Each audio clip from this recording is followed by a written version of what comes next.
Have you noticed that the calendar fills itself with deadlines, with parties and school concerts and family obligations and holiday trips, but never with the downtime that you need to recover from them? By the third week of December, most people feel like they've been steamrolled. No wonder. And it's not because they didn't prepare enough for anything. It's because they planned for the events, but not for the energy that those events would cost.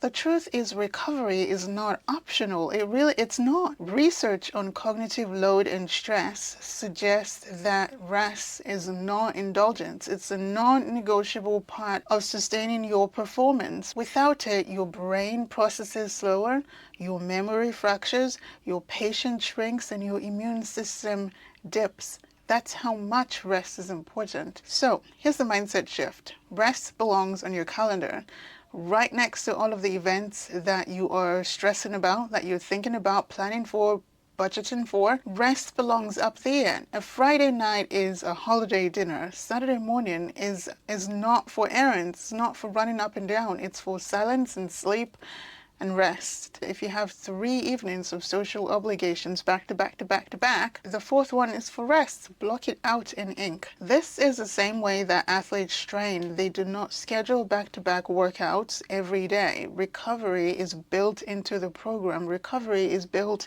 into the training plan. And your December deserves the same. For example, if you're hosting a big dinner at home, don't just write clean up, in your planner for the next morning. Write 2 hours of no commitments. Right? Block out some personal time for you to rest, to chill, and treat it as sacred. If you've got work projects due in the last week of the year, don't also cram your evenings with shopping and gift wrapping and all the things, right? Protect 1 or 2 evenings that week for early bedtime.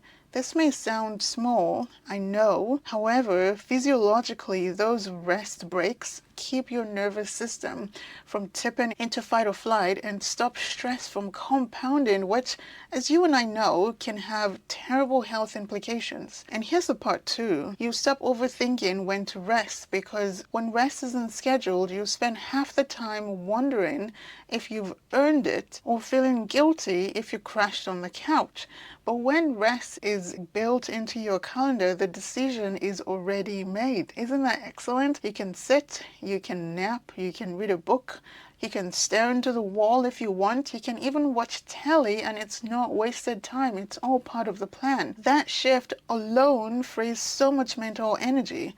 So here's your next experiment.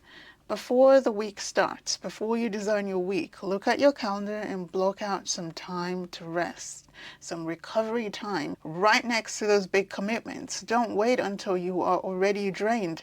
Give yourself the permission you definitely need, right? If you go to bed and you fall asleep immediately, that's not a good thing. You're just exhausted beyond exhaustion.